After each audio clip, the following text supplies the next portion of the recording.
uma conversa, um bate-papo nessa manhã sobre o Evangelho de Lucas. Mas eu gostaria de fazer algumas ponderações. Tudo que se refere à obra de Deus, ou tudo que o Criador realiza através das criaturas humanas, ele poderia fazê-lo pessoalmente, com mais eficiência, com mais perfeição e sem a nossa interferência. O Criador Todo-Poderoso, a inteligência suprema da criação, não depende da contribuição humana para realizar qualquer obra na sua criação divina. É importante nós pensarmos isso, porque se não tivermos consciência disso, nós podemos exagerar a importância da nossa contribuição. Outro ponto então que nós precisamos pensar é: se Deus poderia fazer mais e melhor pessoalmente, por que Deus age através dos seus filhos? Essa pergunta é vital para que a gente possa entender quem é Lucas, qual o papel de Lucas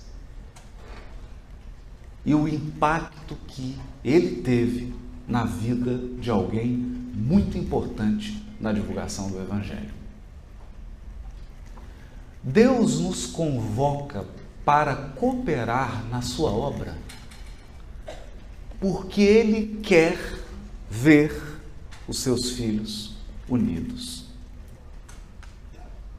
O trabalho que Ele nos entrega é o meio mais poderoso e mais eficaz de unir os seus filhos.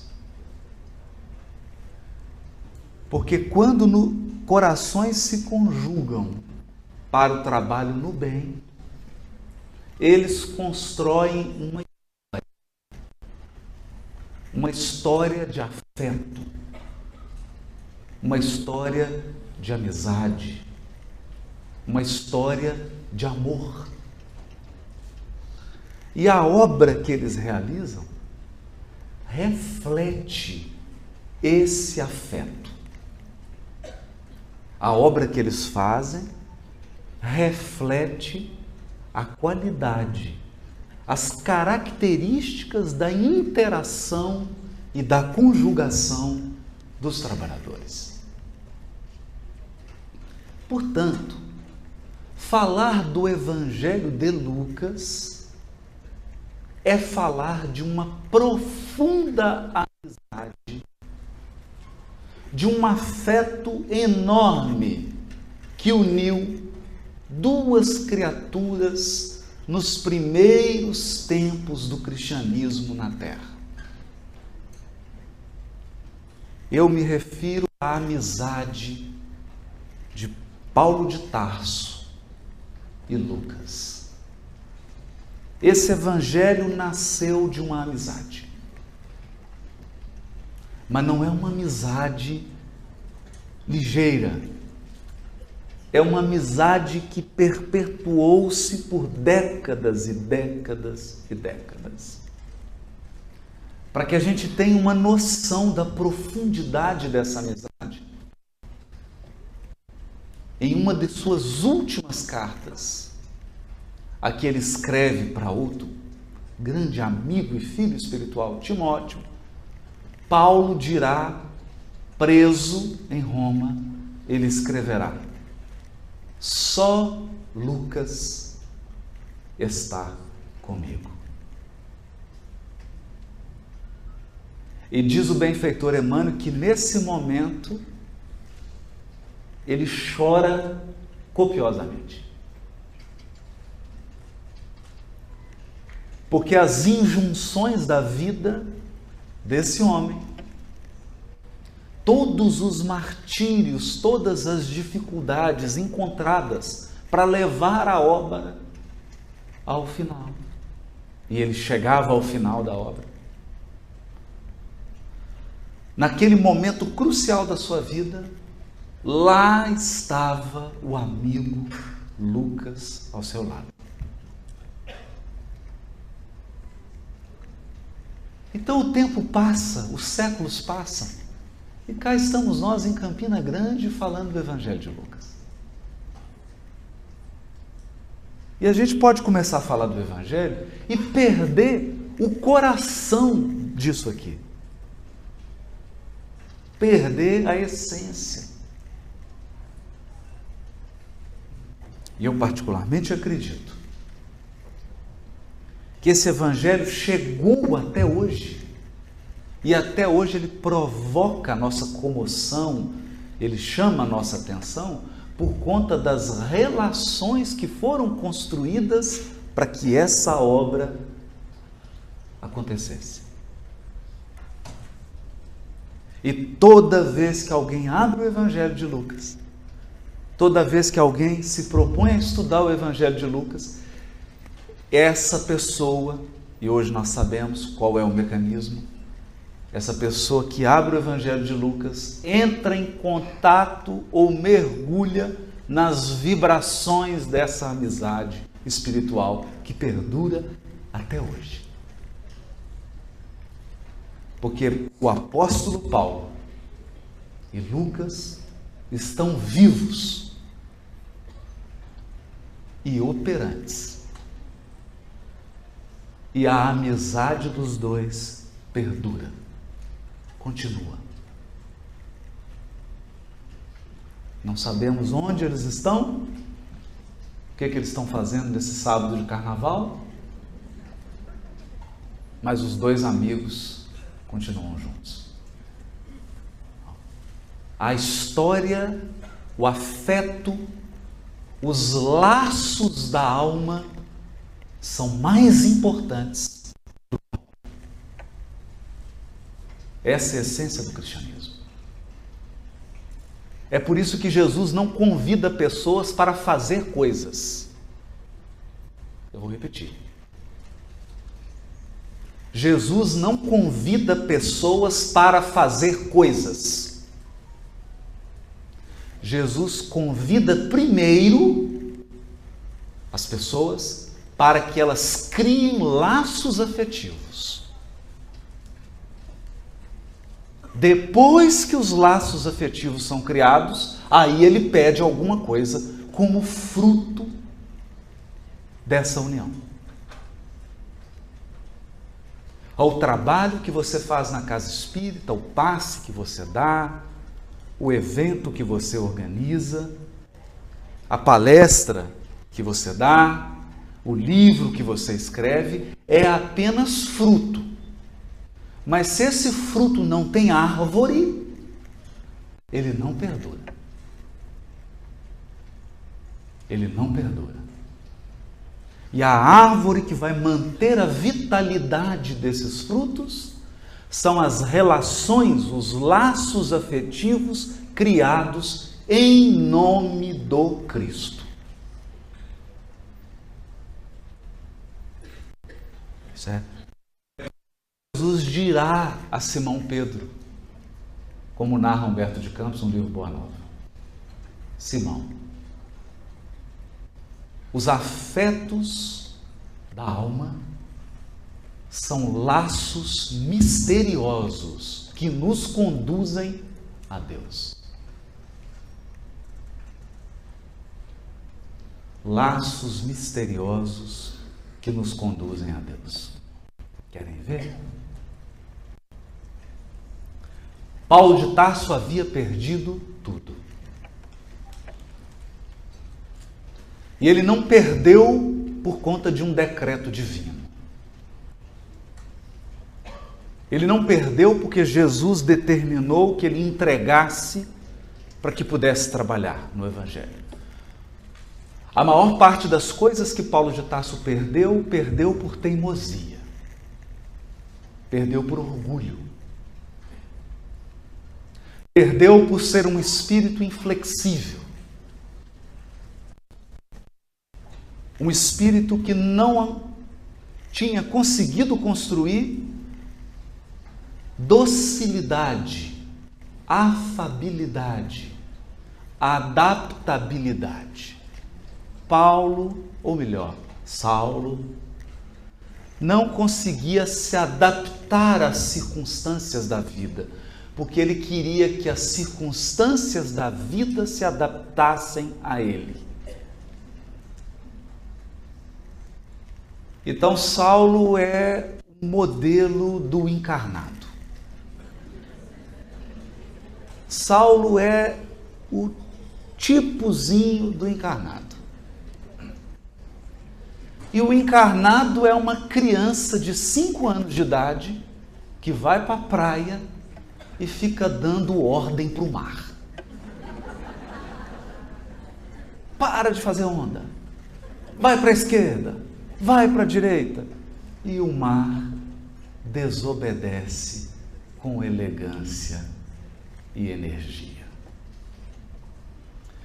Quantos de nós fica dando ordem para a vida e tentando fazer com que a vida se adapte a nós?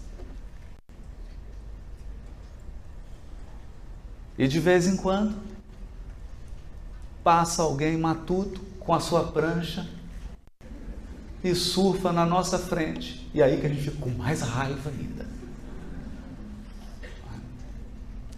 Então Saulo, na sua inflexibilidade, afastou do seu caminho a noiva espiritual que Jesus havia lhe concedido. Ele não só rompe com ela, como ele mata ela de desgosto.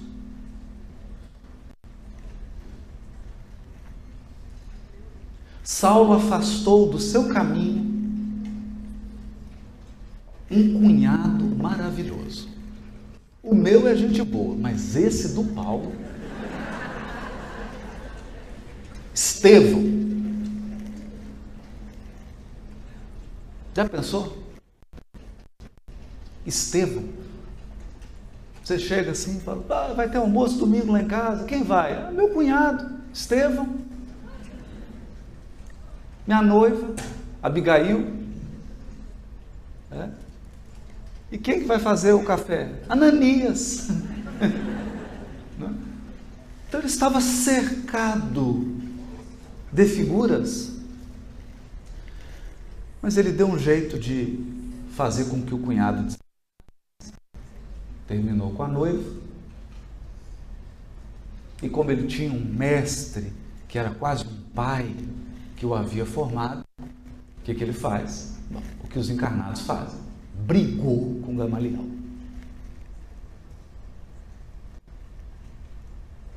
Então é bom que a gente pense nessas coisas, senão a gente fica achando que tudo que Paulo passou é porque impôs a ele. Não. Grande parte do sofrimento dele, ele criou.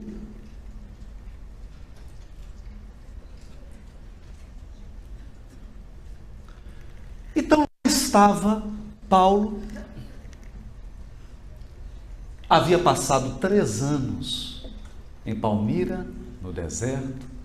Lá conheceu um casal fantástico, Áquila e Prisca. Depois ele descobriu que ele tinha destruído a vida também desse casal, né? Mas isso é um detalhe, vamos passar. Volta para Jerusalém. Simão Pedro o aconselha a regressar para a sua cidade natal. Ele fica mais 3 anos em Tarso, trabalhando como tecelão e sendo visto como um conterrâneo que enlouqueceu. Um doido. Era um doutor da lei, jovem, bonito. Fazia academia com personal trainer. E agora lá estava, magro, trabalhando como tecelão, andando pelas ruas, vendendo tapete, ele de uma família rica de comerciante em Tarso.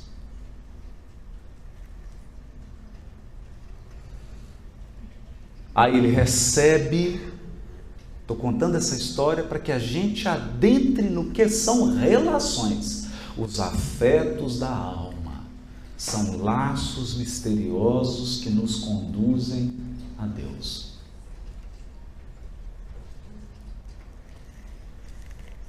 Estava ele acreditando que Jesus tinha esquecido dele. Aí vem a primeira laçada. A primeira laçada de Jesus em Paulo se chama Barnabé, que se tornaria um grande amigo da sua alma, o grande companheiro de viagem.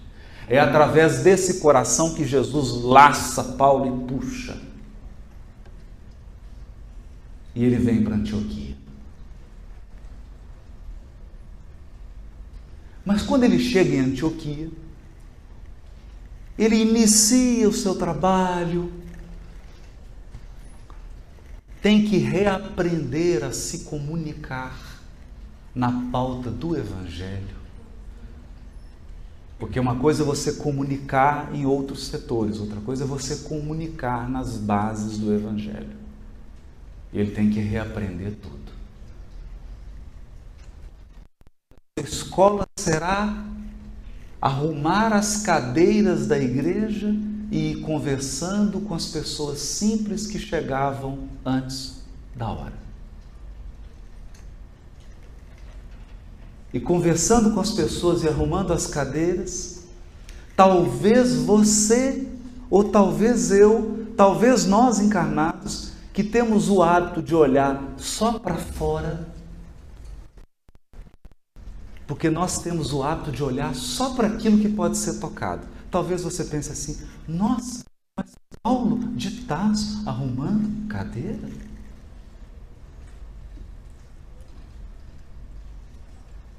Mas foi arrumando cadeira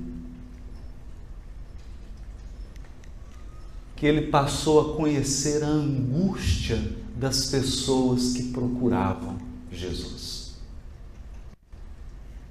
Viúvas, órfãos, trabalhadores humildes. E ele estava ali no seu mundo, que era um mundo da sua cultura. Os membros daquela igreja eram pessoas da sua etnia. É mais ou menos assim. Você está aqui na sua casa espírita, em Campina Grande, só tem campinense. Todo mundo é da Paraíba. A maioria você conhece. Então você está ali no seu mundo. Todo mundo fala como você. Come cuscuz como você. Aprecia tapioca como você. E você está ali, entre o cuscuz e a tapioca. E para você o mundo é cuscuz e tapioca. E ovos mexidos. Porque você está confortável nas suas raízes culturais. As pessoas falam como você, elas pensam como você, elas se vestem como você, elas se alimentam como você. Elas são iguais a você. Eu faço uma pausa aqui. Alguns anos atrás, eu fui assistir um filme, O Sexto Sentido. E aquela criancinha, na época tinha mais ou menos a idade do meu filho, ela olhava assim para o terapeuta e dizia: eu vejo as pessoas mortas.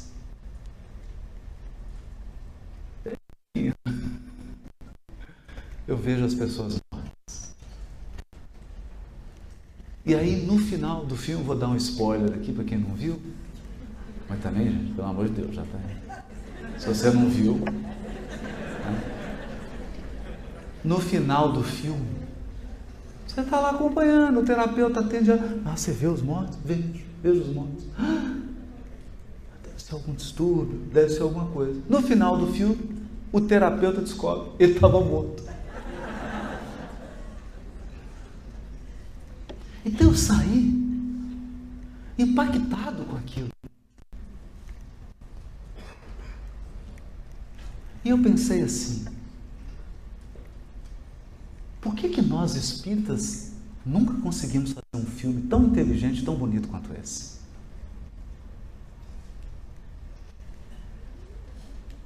Foi preciso alguém de fora.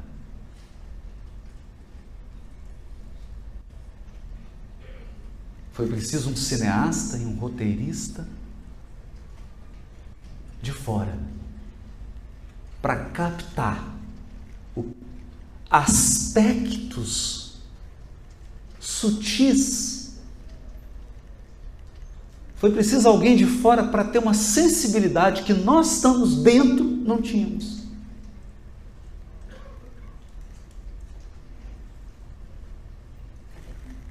Mas eu achei que aquilo era uma coisa da sorte. Passou um tempo, eu fui ao cinema de novo. E o filme era uma casa assombrada. Os habitantes da casa escutavam os barulhos, escutavam passos, pessoas se movimentando. Tem morto nessa casa. Tem fantasma. E o filme inteiro você vai ficando aquela angústia, tem fantasma, gente, tem fantasma. De repente o roteiro prossegue e começa a filmar os fantasmas. Já no final do filme, eu vou dar um spoiler de novo, mas pelo amor de Deus, também se você não viu, esse já tem muitos anos. No final do filme você descobre que os mortos era a família principal. Os que tinham chegado eram os encarnados. Quem estava assombrando os mortos da casa eram os encarnados. Você já pensou nisso? Que na sua casa você pode ser uma assombração?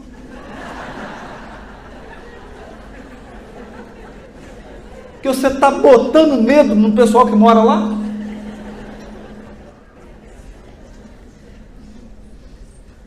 Eu parei, falei, meu Deus, que sensibilidade! Por que nós espíritas temos a sensibilidade de construir algo assim?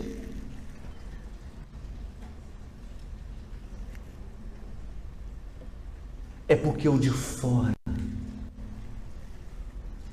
o que está fora, ele vê coisas nossas. Sabe por quê? A gente não vê? Porque essas coisas estão na sua mão por muito tempo. Quando as coisas estão perto de você por muito tempo, às vezes você para de enxergar. Então, ao seu lado está uma pessoa que você ama muito. Mas como ela já está há muito tempo, você não vê mais a pessoa. Até que ela vai.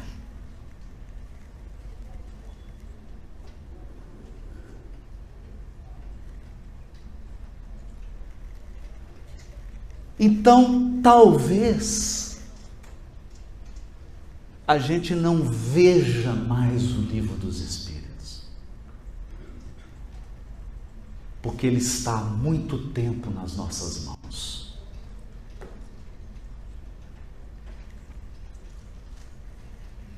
Eu vou falar de uma maneira assim mais mineira.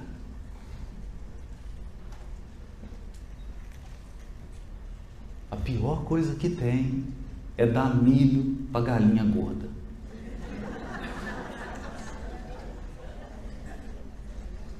Você separa o melhor milho, milho exportação, joga o milho, ela olha com aquela cara de desdém. Por quê? Está satisfeita. Está satisfeita. Não dá mais valor.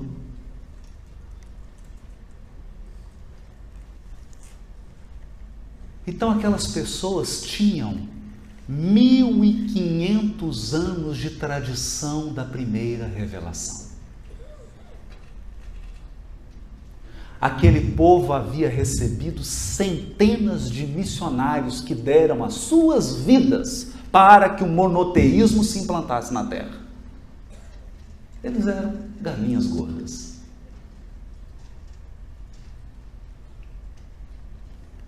Mas eis que surge alguém de fora.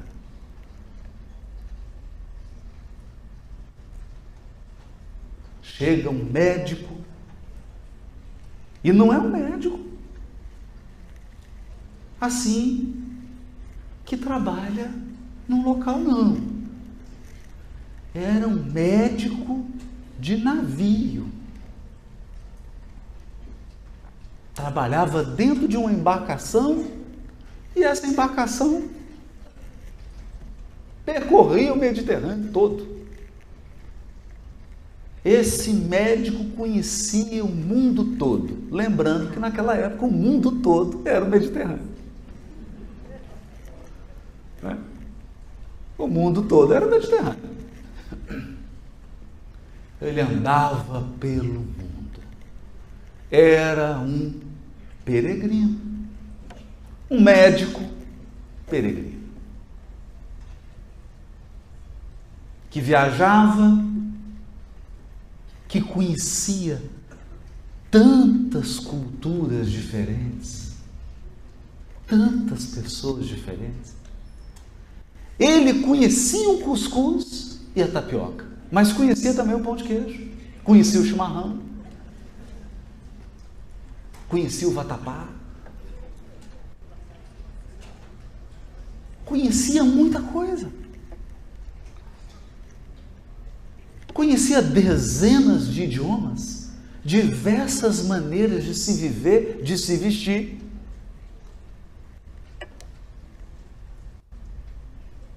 E esse médico, por obra do destino, como diz o Hermínio Miranda, destino é quando Deus faz e não assina. Ele faz, mas não assina. Esse médico entra onde? Onde que ele entra? Na igreja de Antioquia da Síria.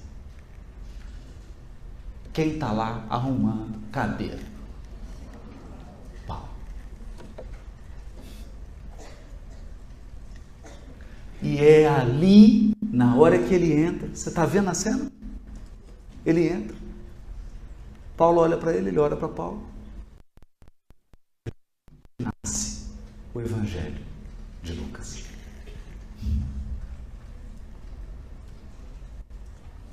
Porque eu não estou te contando só o fruto.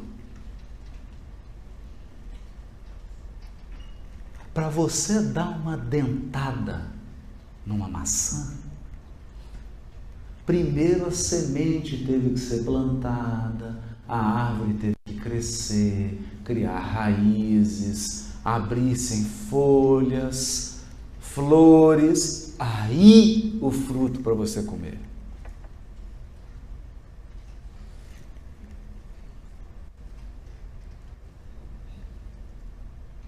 E o Lucas chega. Fala, gente, mas que coisa bonita isso aqui. Que bonita essas coisas que vocês falam. Que bonita essa maneira que vocês vivem. Vocês são quem? Nós somos os homens do caminho. Homens do caminho. Qual caminho?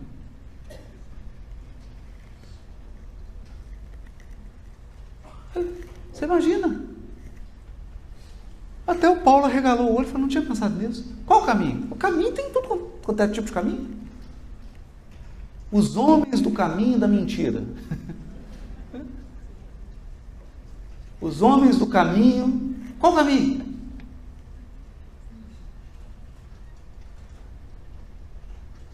O que vocês seguem aqui? Ora, nós seguimos o guia e modelo, é o Cristo. Então vocês são cristãos. Não é? São cristãos. Foi preciso alguém de fora para dar nome para a gente.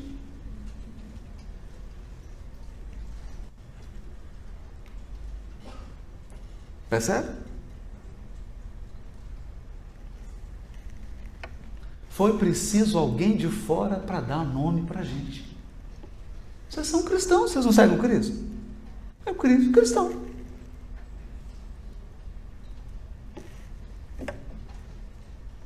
E assim começou uma profunda amizade que duraria a vida inteira.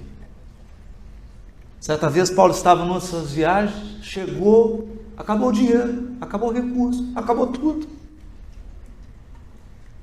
E ele, em sonho, sabia que deveria ir em outra direção. E ele pensa, agora, não sei o que vai ser. Não sei o que vai ser. Deixa eu andar um pouco no centro para arejar a cabeça. Vai lá para a praça, para o mercado, está lá olhando. De repente, quem que ele encontra? Lucas. Lucas, você? Meu amigo, você está aqui? Para onde você está indo? E aí o Paulo também ele fala, escuta aqui, mano, você tem esposa? Não. Tem filho? Não tem. Meu amigo, e você está nessa andança viajando para lá e para cá? Tem muito tempo. Então eu vou te fazer uma proposta. A partir de agora você vai viajar para o Cristo. E o Lucas falou, maravilha, então vamos para dentro. Eu estou no navio aí, sou médico, eu ponho vocês para dentro, mas não tem bilhete, não eu consigo. Surgiu o recurso. E eles então puderam viajar. E a partir daquele momento, Lucas, livre, usando ali das suas condições, muito especiais, do ponto de vista material, estava sempre ao lado de Paulo. Sempre ao lado de Paulo. Então falar do Evangelho de Lucas é falar dessa amizade. Porque essa amizade e essas circunstâncias impregnaram esse Evangelho. Esse é um Evangelho de um marinheiro.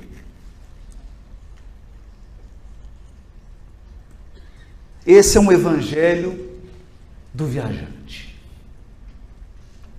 A cena em que Jesus acalma a tempestade, os evangelistas dizem assim, que os apóstolos dormiam e veio a tempestade, eles falaram assim, Senhor!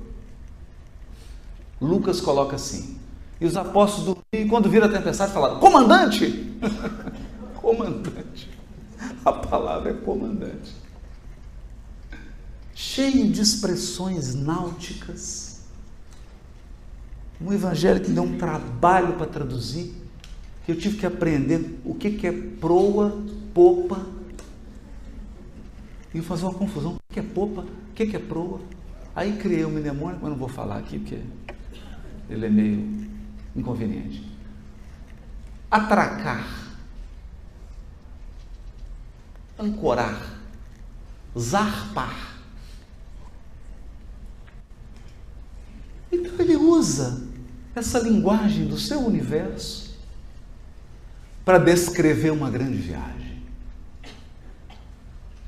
Uma grande viagem. Então, a primeira coisa que eu retiro desse Evangelho, e uma primeira coisa que eu gosto de pensar é: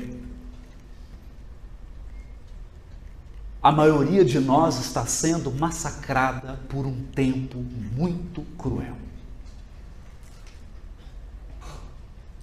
Em plena transição planetária, nós estamos sofrendo muito emocionalmente.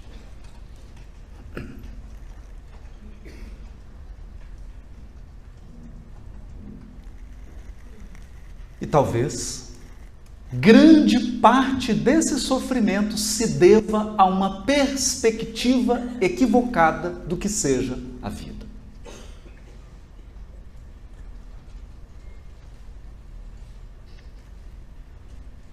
,90% das pessoas acredita piamente que a vida é encontrar um lugar para você ficar quietinho lá.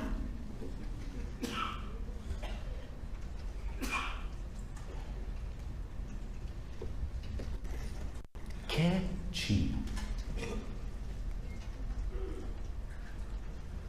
Só que, na verdade, a vida é uma viagem com muitas estações e muitas paradas. Hoje, você está aqui, sentado, assistindo essa palestra. Amanhã, você é o amigo espiritual que vai estar trabalhando no evento. Desencarnado.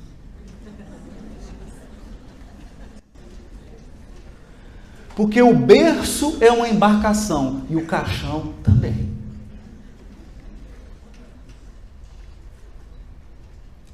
Eu não quero assustar ninguém, mas o seu bilhete já está comprado. Não é?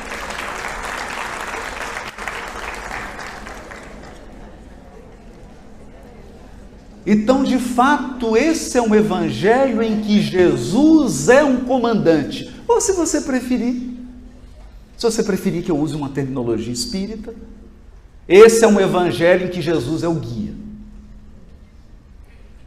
A gente fala, Jesus é o guia. Né? Pessoal, Jesus é o guia. O guia. Você já viu o guia que te deixa parado?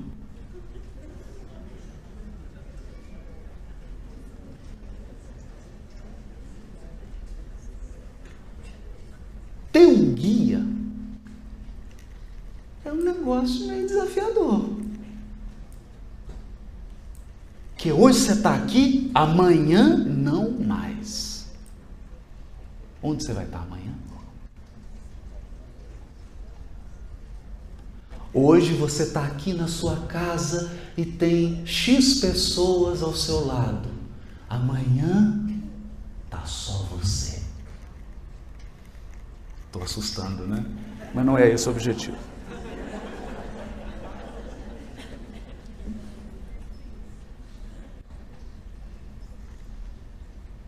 O que eu estou dizendo é que encarnado não tem endereço fixo. Encarnado não tem endereço fixo.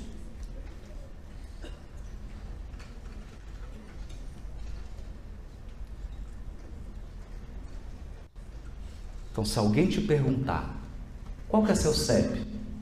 Diga, o atual é...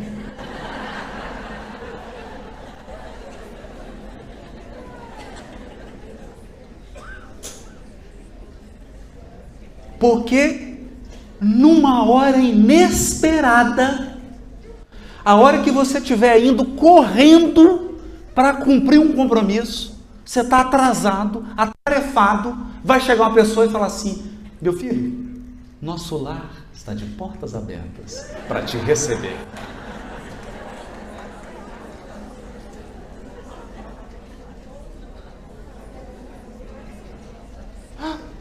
Mas é porque não dá para esperar um pouquinho? Não, é agora.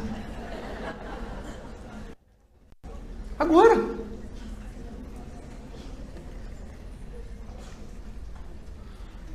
Ano passado, estava com uma programação toda marcada para um roteiro no Rio Grande do Sul. E aí aconteceu um probleminha assim, começou um caroçozinho. No primeiro dia eu olhei, tá, essa é uma coisa. Segundo dia ele aumentou, falei, esse negócio tá meio esquisito. Terceiro dia ele aumentou demais. Eu já acho melhor ir no médico, né? Mas tranquilo, peguei o carro, dirigindo. Cheguei no médico, ele falou, deixa eu examinar. Aí que ele examinou. O médico olhou, sentou. E aí, doutor? Isso era uma quinta. Eu estou viajando agora para o roteiro, né? Sábado. Ele falou assim, não, eu estou te internando agora. Eu falei, me internando? Você tem um risco de uma infecção generalizada. Nós precisamos extrair essa coisinha aí agora. Estou ligando para a equipe do hospital agora. Você está saindo daqui internado. Eu falei, gente, eu acho que chegou a minha hora. Aí liguei, mandei, oi filhinha, beijo, tudo bem? Filha, se eu não te ver, eu te amo. Ela falou, o que foi, pai? Eu vou vir aqui no médico, ele falou que eu estou internado, estou indo agora para uma cirurgia. Então, se eu for, eu estou assim um pouco tenso, mas eu já fui ligando, despedi, liguei para a Gê, para o Luiz, para o beijo.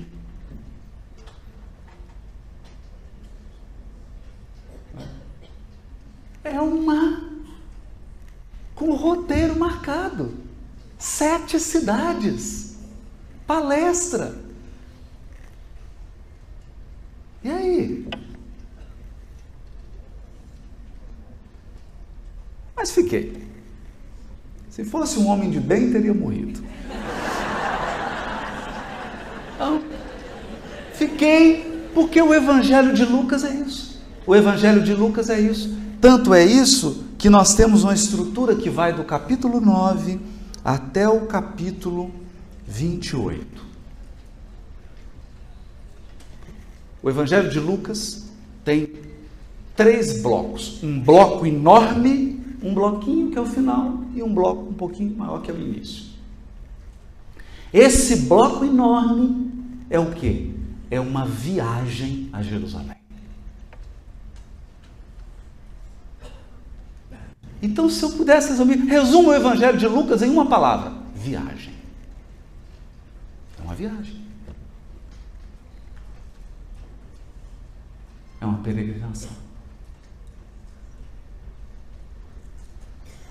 E acho que essa mensagem mais vital para nós. O que o Evangelho de Lucas nos diz hoje? Ele nos diz assim: ei, você é peregrino. Para de pensar que você é habitante. Tira isso da sua cabeça. Você não mora aqui.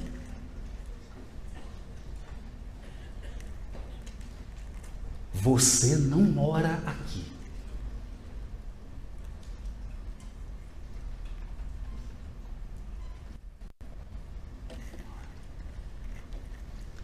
A primeira parte do Evangelho de Lucas é uma coisa incrível. Esse evangelho era para ser escrito por Paulo. Só que imaginem vocês, os primeiros escritos do Novo Testamento, escritos mesmo, completos, né? Elaborados, são as cartas de Paulo. Aí se ele escrevesse um evangelho, ia ser uma hegemonia, não é? Então o que o Paulo fez? Ao longo da sua peregrinação, escuta isso, ele foi para o deserto, ele voltou. Quando ele volta do deserto para ir a Jerusalém, ele vai passando em todos os lugares. E um dos lugares que ele passa, além da Galileia, é o lugar onde estava Maria de Nazaré.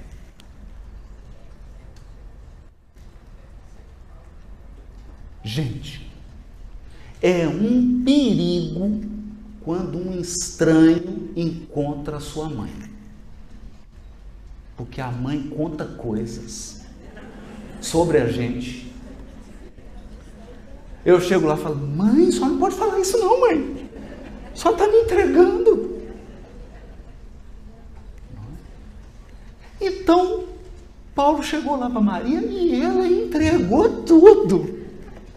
Ah, era um menino, foi assim, contou a história toda. Ninguém havia feito isso. Então ele anotou toda aquela... Percebe como é que esse evangelho é curioso? Esse evangelho é muito curioso.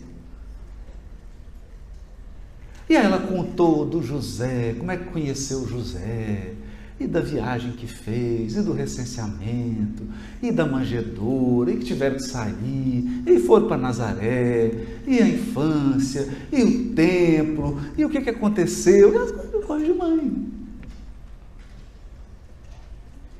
A primeira parte do Evangelho de Lucas é histórias de mamãe. Histórias de mamãe. Só que atenta para uma coisa aqui. Eu queria que seu coração prestasse atenção nisso. Quem está contando a história, que é a mãe de Jesus, ela não estava na terra dela. Ela não estava mais junto dos seus familiares. Ela estava numa cidade estranha, longe dos seus parentes, longe da sua família. Seu filho havia sido assassinado. Ela estava numa comunidade que não comia tapioca nem cuscuz. Ela estava num lugar em que as pessoas vestiam diferente dela, comiam coisas que ela não comia, falavam de uma maneira que ela não entendia. Ela estava em viagem. Mas aquele que ouviu as histórias também estava num lugar que não era o dele. Aquele que ouviu as histórias, que é Paulo, não estava mais com a sua noiva, com seu amor. Estava sozinho. Havia perdido a mãe, que morreu de desgosto dele. O pai havia deserdado e se tornado inimigo dele, porque ele abandonou a religião judaica. Ele não morava mais em Jerusalém, ele não tinha mais emprego. Ele também estava de viagem.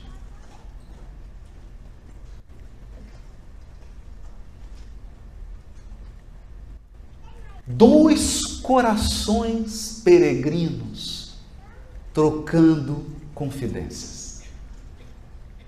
Eu gostaria que quando você abrisse o Evangelho de Lucas e começasse a ler os primeiros capítulos, você pensasse assim: são dois corações peregrinos. Ele anotou tudo isso.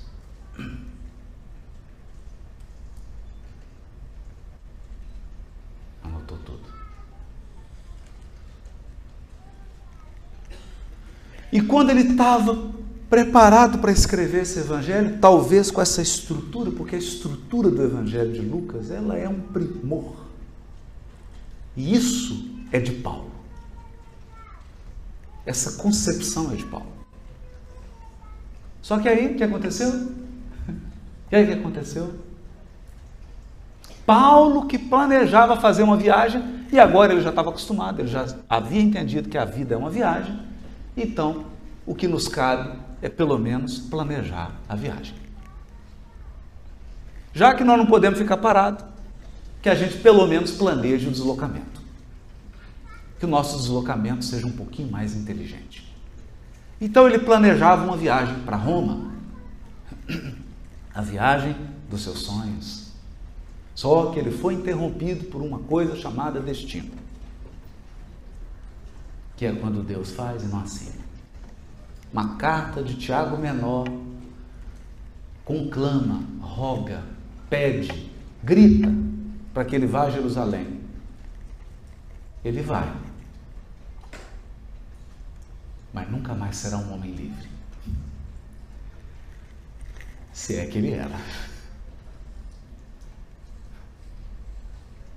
Se é que ele era. Que ele mesmo escrevia: eu, prisioneiro do Cristo. Vai para Jerusalém e preso em Cesareia Marítima. Preso. Quem vai na prisão? Lucas. Lucas. A essa altura eu espero que você tenha entendido que a obra de Jesus é unir corações, não fazer coisas. Não fazer coisas, unir corações.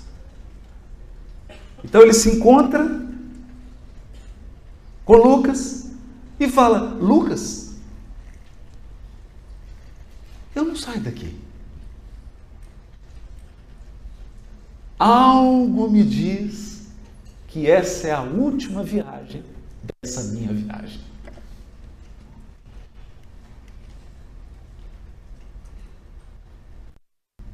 São aquelas intuições que a gente acha que, assim, o benfeitor, ele me intuiu, não é? Então você imagina seu espírito protetor chega aqui e fala assim: meu filho, minha filha, deixa eu te dizer alguma coisa, eu vou te intuir. Aí você fala: diga, diga, diga.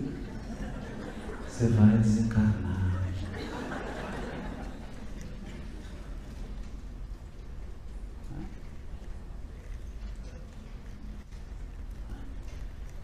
Então ele sentia.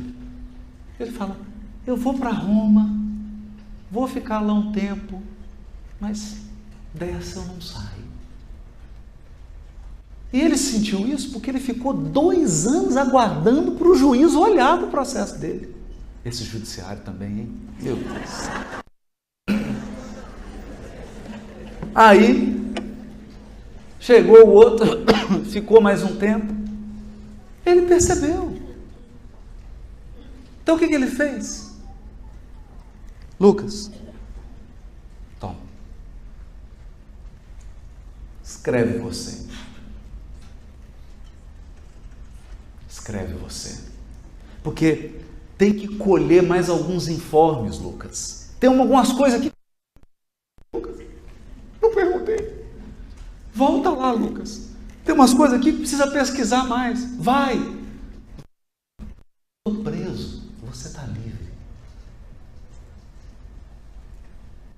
E Lucas foi. E foi ligeiro. Foi, pesquisou, pegou, já estava mais ou menos pronto. Chegou, trouxe o evangelho pronto. E o Paulo, você vê que judiciário danado. E o processo está parado. Trouxe o evangelho e ele falou: Lucas, agora escreve uma história, Lucas, dos apóstolos. Escreve uma história aqui das lutas. Do que está acontecendo. Senão depois o povo lá em Campina Grande não vai saber nada. Vão ficar fazendo congresso de MIEP lá, não vai saber nem quem que é apóstolo. E aí o Lucas saiu e naquele... Quando ele apela para César e vai para Roma, numa viagem de navio, quem está no navio? Lucas. Vai estar com ele sempre. Vai estar com ele até os últimos momentos. E tem uma expressão que eu gosto no Evangelho de Lucas, uma expressão forte. Lucas se refere à crucificação de Jesus quando Jesus anuncia que será crucificado e será morto, assassinado. Antes de subir para o Tabor, Lucas diz assim: e ele pressentia, ele, Jesus, que havia chegado o momento do seu êxodo. Êxodo. E eu confesso, é a descrição mais bonita que eu já li sobre a desencarnação. Um êxodo. Um êxodo.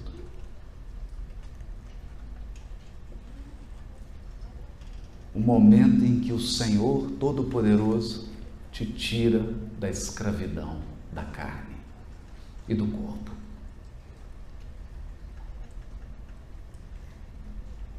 Então esse evangelho é assim. Ele tem essas coisas. Agora, nesse momento final,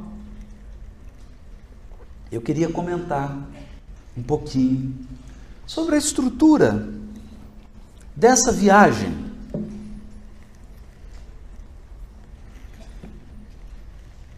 Porque do capítulo 9 até o capítulo 28, ele descreve a peregrinação a Jerusalém. Naquele tempo, as famílias judaicas, por ocasião das 3 principais festas do povo hebreu, se deslocavam das suas cidades para Jerusalém. E Jerusalém, que contava com a população de aproximadamente 100.000, 150.000, ficava com 1.500.000 ou mais pessoas. E era aquela coisa parecendo brasileiro. Um dormia na cozinha, o outro no terreiro, o outro na laje.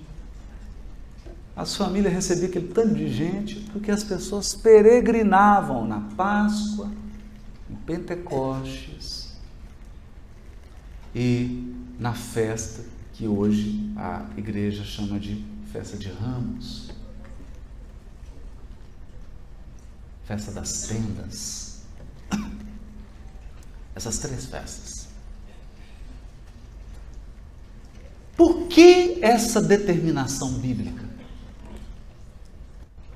Talvez você olhe assim de maneira insensível e diga: mas essa Bíblia tem uns trem esquisitos, né? Não, trem é bem mineiro. Mas essa Bíblia tem umas coisas esquisitas. Fica mandando os outros ficar fazendo peregrinação. Mas não será isso uma profunda lição didática? Será que essa determinação para que 3 vezes por ano você saia da sua cidade, da sua caminha, do seu conforto, e olhem, a festa das tendas, você sai da sua cama, do seu conforto, viaja, vai para a casa de alguém e tem que armar uma barraca no quintal. Então imagina, marido, mulher, 3 filhos, uma barraca.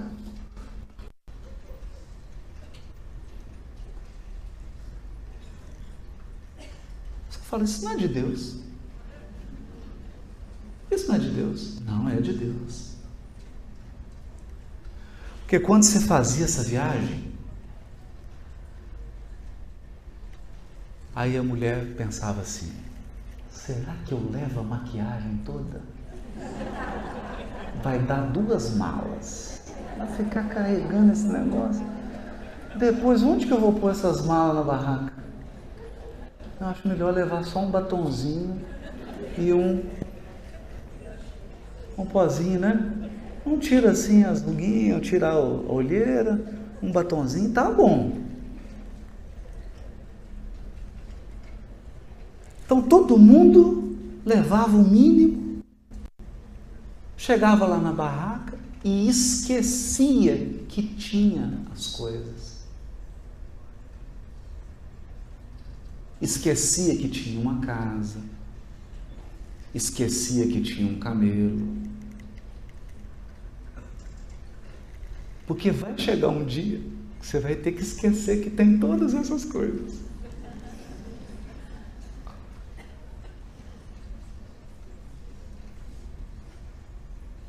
vai chegar um dia que você vai falar assim, mas nem um batonzinho? Só para tirar essa palidez do rosto? Nem um batonzinho. Então, esse núcleo, que é uma viagem a Jerusalém, dá um tom profundo ao Evangelho de Lucas. E ele divide em degraus. É uma obra de um artesão. Aliás, quem é Paulo? Um artesão. Um tecelão. Um tecelão é um artista.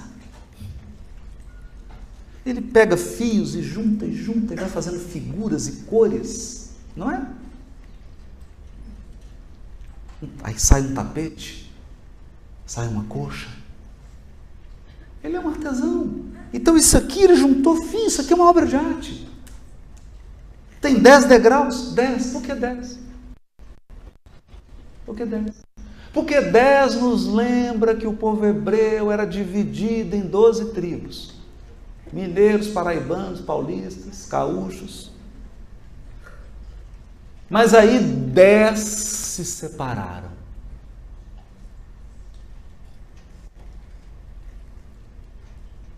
Dez entraram em conflito. 10 são os espiões que foram mandados e que se rebelaram contra as promessas divinas. 10 é o número da teimosia do encarnado. Pronto, falei. 10 é um encarnado teimoso.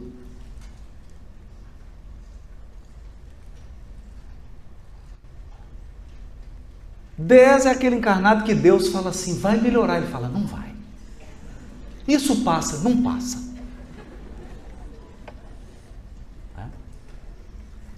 Então a subida aqui tem o número 10. Para mostrar a má vontade com que a gente leva a nossa encarnação. A rebeldia. E os degraus são espelhados. Então tem primeiro, segundo, terceiro, quarto, até o 10º. Depois desce, tudo espelhado. É tudo igual. O assunto de um degrau é o mesmo. Então, vamos lá. Primeiro degrau, da saída e da chegada. Jerusalém é o tema. O segundo, segue-me. Os desafios de seguir Jesus. Terceiro degrau, o que eu devo fazer para herdar a vida eterna ou a estabilidade no mundo espiritual. Quarto, a oração. Quinto, sinais do reino no mundo em transição. Quais os sinais do mundo de regeneração no mundo em transição hoje?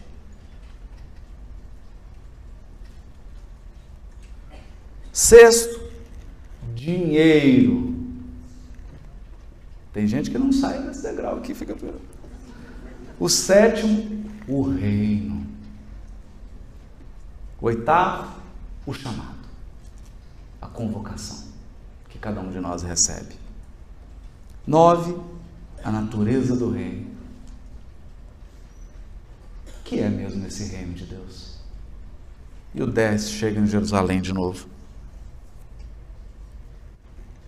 E é no degrau 3, herdar a vida eterna, que nós vamos encontrar a parábola do bom samaritano. Então os temas estão assim espelhados. É quase uma aula. Isso aqui é um esquema. Com esse esquema você faz o Enem. Que o próximo redação do Enem vai ser o Evangelho de Lucas. Pegar esse esquema aqui, você fecha a prova. E aí você compreende. Você compreende como que os temas são tratados, porque eles estão separados por assunto, mas você compreende também o que é subir esses degraus da ascensão espiritual. O que é peregrinar na terra? O que é? O que é? Então, eu termino comparando o Evangelho de Lucas à vida humana. O Evangelho de Lucas começa com as narrativas da mãe. E a nossa vida começa como? Começa você esquecendo quem você foi. Porque antes de encarnar, você tem que esquecer que você foi Maria, que foi Pedro, que foi João, que foi Isabel. Você tem que esquecer. Porque agora você não será mais essa pessoa. Aí você fica pequenininho. Colocam você numa banheira de hidromassagem, com água quentinha. Ali você vai crescendo. Tem um cordão umbilical. Você não precisa respirar, não precisa mastigar. A comida já vem prontinha, na hora certa, permanentemente.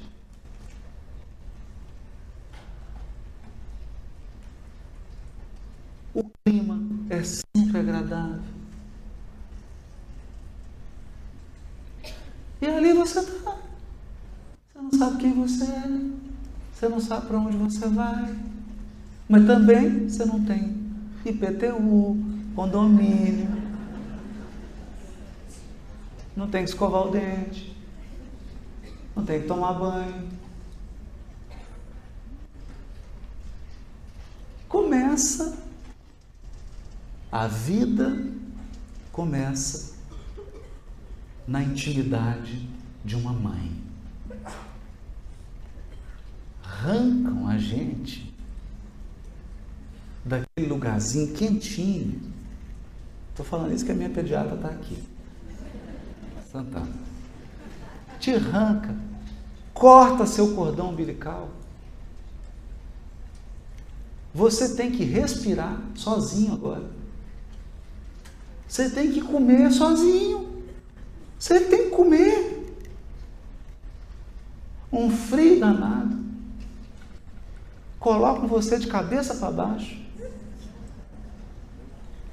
Enfia a mão na sua boca, tira. Gente, é um negócio. É quase uma pegadinha. Ou que você toma um susto e a encarnação começa com um choro.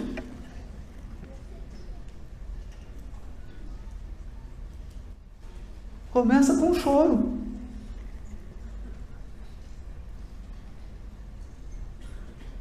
A primeira parte do Evangelho acabou e agora começa a sua peregrinação para as dimensões mais elevadas da sua individualidade. Porque Jerusalém é o altar interior que todos nós trazemos no coração. Mas é o lugar mais alto da nossa intimidade e o lugar menos visitado. E a vida inteira você vai andar de lá para cá para elevar-se. Para elevar-se.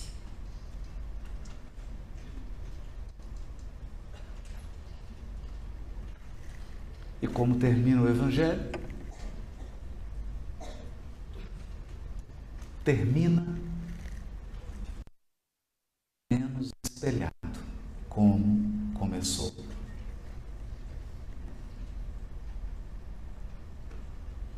Você termina sem roupa, sem bens. Você é retirado e reconduzido para a nossa verdadeira pátria, a nossa verdadeira morada. Portanto, esse Evangelho é uma metáfora da encarnação, da vida humana. Mas eu esqueci de mencionar uma coisa muito importante. Durante toda essa viagem, tem um sol brilhando. Um sol que ilumina, um sol que aquece, um sol que sustenta, um sol que orienta o viajante, um sol que demarca os ciclos. Esse sol é Jesus Cristo. Muito obrigado.